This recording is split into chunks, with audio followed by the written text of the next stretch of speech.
If you look at the white voters without college degrees, this is a Trump base constituency, obviously. You see his huge numbers with this group.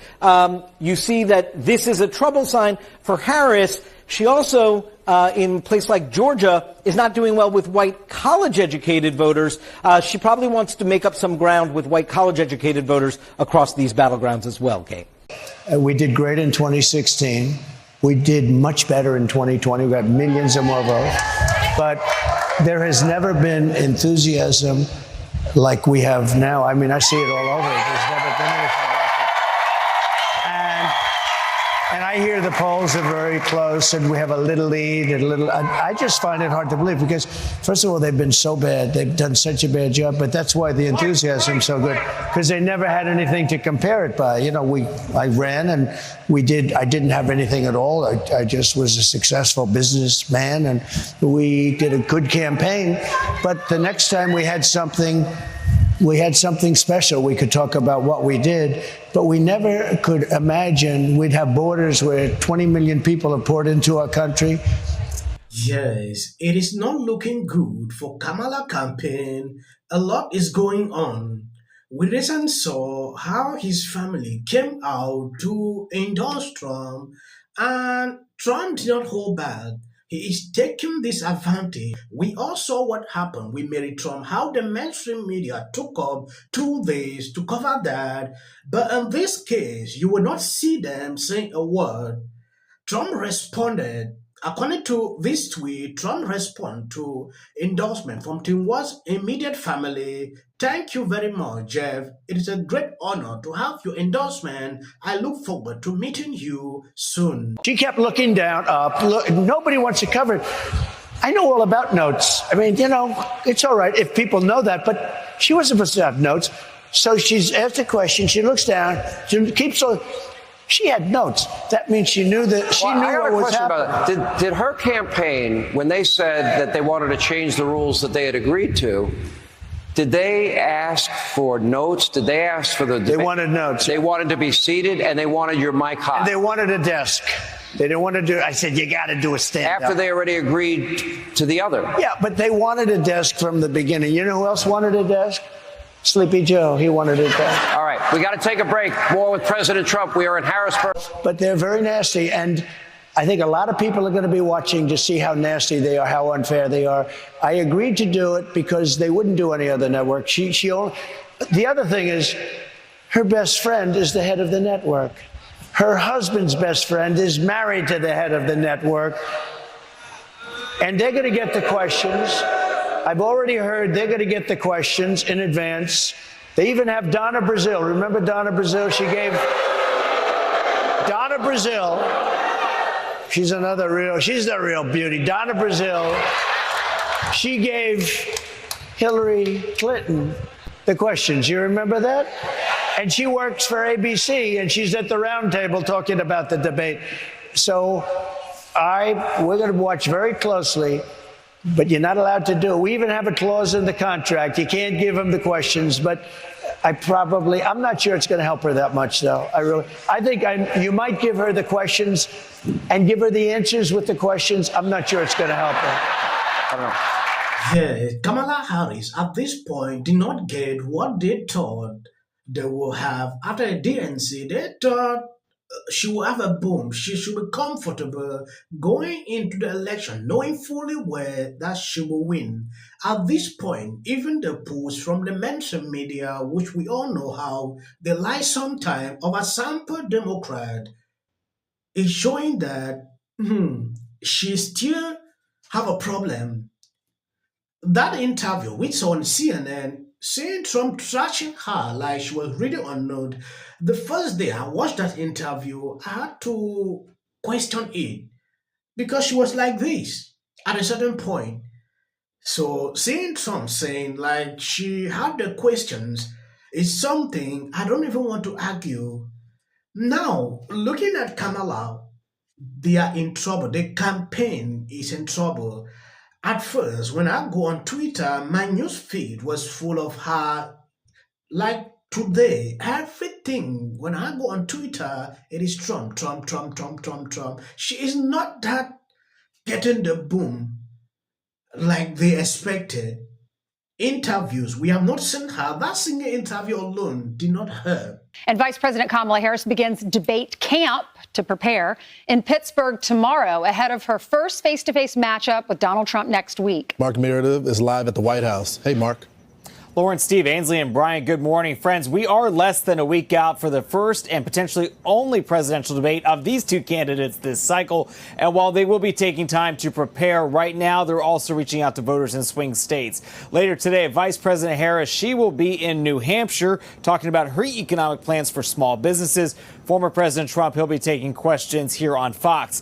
The latest prediction from data guru Nate Silver shows Trump still with a sizable advantage in the electoral contest with a 56% chance of winning, the highest he's seen since late July. Trump also leading with Hispanic voters on an interesting issue on handling immigration. Of course, an issue that is central to this election cycle. Still, Harris surrogates say it's important for her not to pivot too much away from her base. I think it's as simple as letting Kamala be Kamala. She has her own views. We are all different, even if we've been a part of an administration, even if we're in the same political parties. We all have different nuances, different ways that we were raised, different things that we feel more passionately about. I think it could even be just an issue of, say, focus. One word that we've heard so much about the last couple of weeks is momentum. The Harris campaign, Democrats insist they have it. There's a new memo out from Trump World insisting they've got the real momentum. They point to support from people like Georgia Governor Brian Kemp, Tulsi Gabbard, as well as Robert F. Kennedy Jr. to show that they have a broader coalition of people that may appeal to voters in these swing states. So everybody fighting for that momentum. Yes. When you take a look at Nate Silver here, this is a Democrat operative. We all know, telling you if the election were held today, Kamala can win. Trump will win her by a lot. That is to tell you something. If you compare this to the mainstream media polls, you will see the difference. The oversample Democrat so that Kamala can be propped up in most cases. If you look at even their polls, it is not even that why the gap between Trump and Kamala, though she is winning in some cases, it is not big, even after the oversampling. So you will see the difference here. At a certain point, I will tell you the truth, if Kamala is not careful, the way they will trash her, if you look at it now, Trump is even overperforming in some of these polls than the previous 2 times he has run. This is Trump's biggest advantage, which is why he wants to hold it and why you see the vice president out doing economic speeches. Her ads are also tilting now heavily toward the economy. In Arizona, Trump's up 5 overall. Voters view him as the better candidate by 15 points on the economy. In Georgia, where Harris is tied, maybe +1, Trump has a slighter advantage. So you can see the trend here. In places where Harris is competitive or ahead, Trump's numbers are lower. Nevada is the outlier. This economy got thrown in the trash during COVID. But the key for Harris is to bring this Trump advantage down. Where she's winning in Wisconsin, she's up 6 in the state. Trump only +2 on the economy. This is her biggest challenge. If she can't catch Trump on the economy, at least make him +2 or +4, not +8, 16 or more. Yes. Do you know what is more troubling? It is the fact that there are still people, after looking at the economy, still having that mind to say, I will still vote for Kamala. Then I don't know. Some would say, oh, because of her stand on abortion. I don't get the point here. The numbers show that this is still and is going to be an incredibly, incredibly close race. We just heard John go through it. I think what the numbers today show is that Kamala Harris has more pathways, more conceivable pathways to 270 than Trump does, or at least than Trump felt like he did 6 weeks ago when Joe Biden was at the top of the ticket. I think there's no question his path has narrowed. So I think these numbers should give Democrats, they should be heartened. I think it's showing that she continues to build strength in the coalition that she needs to win. And as John was just saying, that she has room to grow. Trump, I think, probably has a little bit less room to grow, in part because he is so well defined. I think it is encouraging. I don't think by any stretch the Democrats should view this as a slam dunk, though. There is a long way to go in this race, and it's clearly very, very close. I mean, Scott, obviously a few weeks ago, pretty much all those swing states, Trump thought he had it locked up. He was talking about New Hampshire, right? So it is a small solace to say, oh, well, she's only up 1% in Georgia. We can still do that. I mean, It's still got to be pretty grim to look at these for Trump's team, isn't it? I don't know. I mean, he was underestimated badly in several of these states by a lot of polling in 2016 and 2020, including in some CNN polling, I might add. I agree with Kate. I think it's an incredibly close race.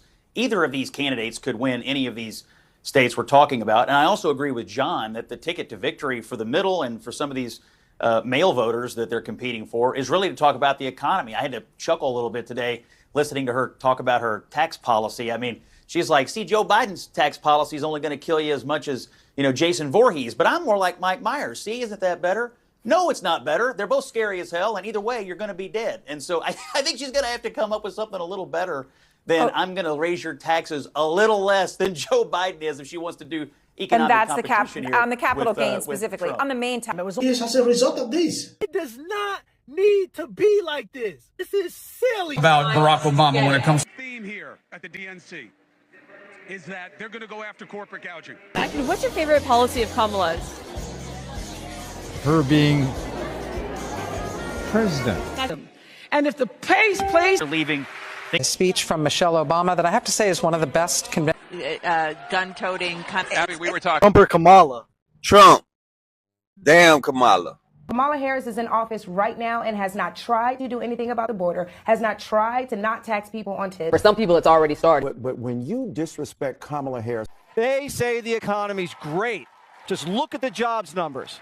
Well, we did, and they disappeared. The money in politics is so extraordinary, which is something that should have never been allowed to happen. When Joe stepped down, did you want it to be an open convention as opposed to going right to Kamala? Well, here's the plan. Kamala, it was open. Anybody could have gotten in. She wrapped it up. You have to give her credit for that. I do, totally. And the Democratic Party, you know what? That's the smartest thing they did. Because they just had a big internal fight. They couldn't afford another one. They would have looked like we always think, oh, they're disorganized, and they just got their you-know-what together.